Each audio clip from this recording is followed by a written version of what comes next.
Chào đại tướng. Đồng chí An, tôi có nhiệm vụ tối mật giao cho đồng chí. Xin đại tướng chỉ thị.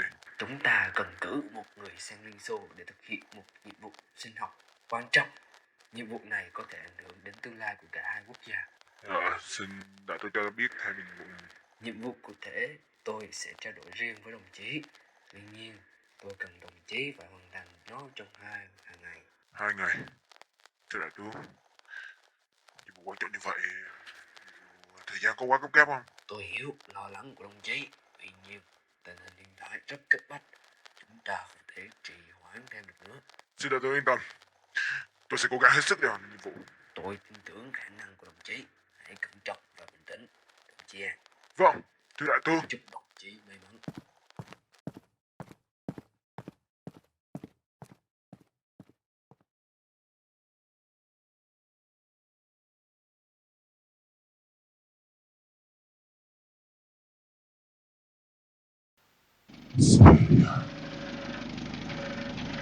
Ở đây khác biệt so với Nhật Bản.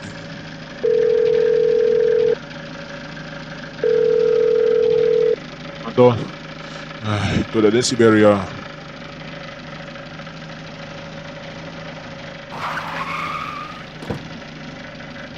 Anton, Nova, Shiziruma, tôi rất vui khi gặp lại anh. cảm ơn đã đến đón tôi.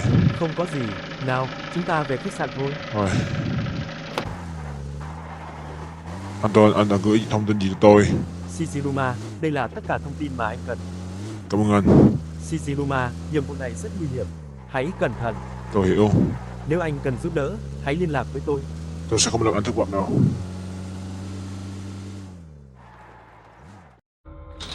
Товарищ Антон, как продвигается совместный проект СССР и Японии по разработке биологических фармацевтических препаратов?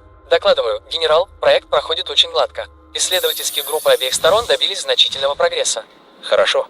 Этот проект очень важен для обеих стран. Товарищ Антон, я должен тебе кое-что сказать. Этот проект не просто о разработке биофармацевтических препаратов. Генерал, что вы имеете в виду? Истинная цель этого проекта – разработка биологического оружия. Генерал, но это... Товарищ Антон, я знаю, ты беспокоишься. Однако это важное решение правительства. Мы должны защитить свою страну. Да, генерал. Однако это должно храниться в строжайшем секрете. Если эта информация просочится наружу, это будет иметь серьезные последствия для обеих стран. Да, генерал, я буду хранить секрет.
Bạn có bao giờ gặp phải tình huống này không? Bạn đang đói bụng, nhưng bạn không biết nên ăn gì. Bạn đi ra ngoài, nhưng mọi thứ vào menu của các cửa hàng thức ăn nhanh, nhưng bạn không biết nên chọn món nào. Bạn cảm thấy thật chán nản và mệt mỏi. Nhưng đừng lo lắng, VBFF đã có giải pháp cho bạn. VBFF là một thương hiệu thức ăn nhanh Việt Nam với giá cả phải chăng và đa dạng món ăn. Bạn có thể tìm thấy tất cả những món ăn yêu thích của mình tại VBFF, từ gà rán, khoai tây chiên đến burger, bánh mì. VBFF luôn đảm bảo mang đến cho bạn những bữa ăn ngon miệng và chất lượng với giá cả hợp lý. Và đặc biệt, VBFF dành tặng chương trình khuyến mãi đặc biệt cho khách hàng quốc tế, nhất là khách hàng thuộc các nước Cộng hòa Xô Viết của Liên Xô. Khi mua bất kỳ phần ăn nào tại VBFF, khách hàng sẽ được giảm giá 10%. Chương trình khuyến mãi này áp dụng từ nay đến hết ngày 10 tháng 4 năm 2003. Hãy đến ngay VBFF để tận hưởng hương vị ẩm thực Việt Nam và những ưu đãi hấp dẫn. Vậy còn chần chừ gì nữa? Hãy đến ngay VBFF để thưởng thức những bữa ăn ngon miệng và chất lượng với giá cả phải chăng. VBFF ngon, bổ, rẻ.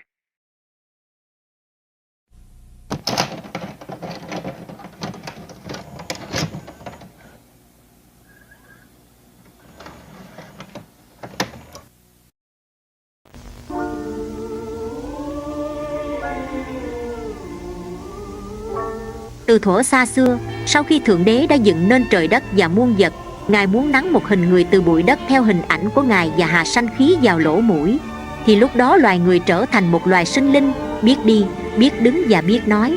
Ngài đặt con người trong vườn Eden để trồng và trông nom khu vườn. Ngài cho phép con người ăn tất cả các loại cây trong vườn, ngoài trừ cây biết thiện và ác, hay còn gọi với tên khác là trái trí tuệ hoặc trái cấm. Thượng Đế phán: vì ngày nào mà ngươi ăn trái cấm, chắc chắn ngươi sẽ phải chết. Sau khi nghe xong, người đàn ông và người phụ nữ tuân lệnh Ngài và sống vui vẻ hạnh phúc trên giường địa đàng ngày qua ngày. Khoảng một thời gian sau, khi người phụ nữ đang đi dạo chơi quanh giường, thì bỗng dưng có một thực thể đen tối xuất hiện và hỏi cô: Thượng Đế Ngài ấy cho phép cô ăn hết trái cây trong vườn sao? Sau đó, người phụ nữ đáp: các trái cây trong vườn thì chúng tôi được ăn, còn trái trên cây ở giữa vườn, Ngài đã bảo các con không được ăn, không được động tới, kẻo phải chết. Thì thực thể đen tối ấy lại nói: chẳng chết chóc gì đâu, nhưng Ngài biết ngày nào cô ăn trái cây đó, mắt cô sẽ mở ra và cô sẽ nên như những vị thần biết điều thiện điều ác. Và sau cùng, trước lời dụ dỗ ngọt ngào, người phụ nữ quyết định hái trái cấm và ăn một cách ngon lành. Bỗng dưng sau đó, một câu nói to lớn bao trùm cả bầu trời: chả có trái nào ngon hơn đâu, tất cả chỉ là giả tạo thôi, chồng của ngươi đã bị ta nuốt trọn trong bụng. Sau đó, thực thể ấy dần hiện ra. Hắn hiện ra với một cái bụng to lớn, cùng đôi mắt đỏ que. Hắn gầm lên một tiếng to lớn như muốn nuốt trọn cả người phụ nữ. Một khoảng thời gian sau, Thượng Đế từ trên trời bay xuống để ngăn chặn những việc xấu xa mà thực thể đó đã và sắp phải làm. Sau khi xuống tới vườn Eden, Ngài đáp xuống trước cây cổ thụ nơi mọc ra trái cấm. Các ngươi đã phạm phải tội tày trời. Ta đã nói rằng các ngươi không được ăn, tại sao các ngươi lại cãi ta? Ta sẽ vĩnh viễn cho ngươi rời khỏi giường địa đàng, không được quay trở lại đây. Hãy hứng chịu những tội lỗi do mình gây ra. Sau đó, Thượng Đế đã đuổi loài người ra khỏi giường. Còn về thực thể xấu xa, nó vốn là một trong vô vàn con thú trong giường địa đàng, được Thượng Đế tạo ra để làm niềm vui cho con người. Nhưng nó đã đem lòng ghen tị với loài người, nên bằng một cách nào đó, nó đã học nói, học làm mọi chuyện giống như con người để trả đũa loài người và Thượng Đế, vì đã cho nó số phận là làm thú chứ không phải làm người. Nó đã phạm phải tội lớn, nên Ngài đã lấy đi trí tuệ của nó và đày nó xuống 18 tầng địa ngục và ban cho nó hài cốt của con người, như cách nó luôn muốn, để trị tội. Khoảng hơn 2.000 u. Những tội lỗi mà nó đã làm phải, giờ đây nó đang hứng chịu từng ngày. Sâu bên trong nó là sự thù hận, sự trả đũa được nuôi nấng mỗi ngày. Và thực thể ấy giờ đây đã quay trở lại.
đã chính thức rút khỏi Nhật Bản sau hơn 60 năm đóng quân tại đây.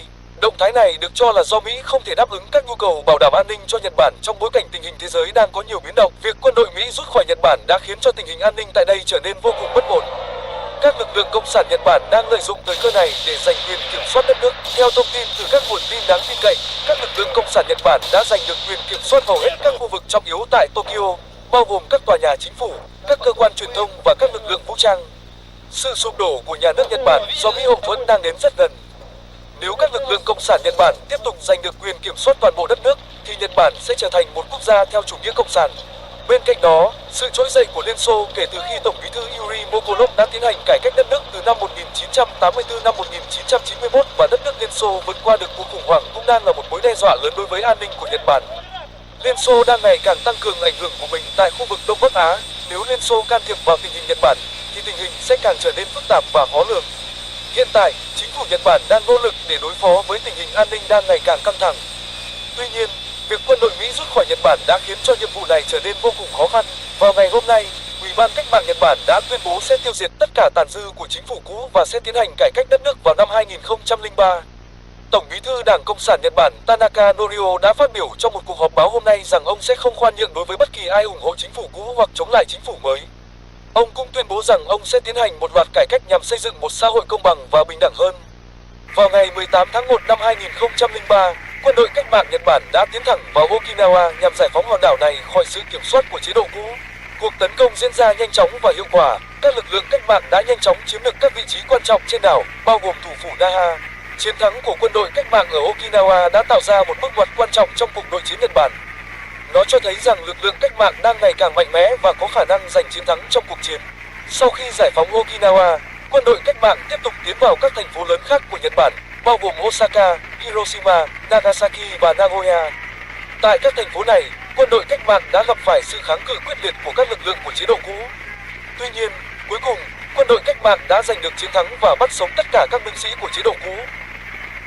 Tổng bí thư Yuri Mokolov của Liên Xô đã ra lệnh Bộ Quốc phòng kích hoạt tất cả lực lượng răn đe chiến lược Liên Xô, bao gồm cả vũ khí phản vật chất.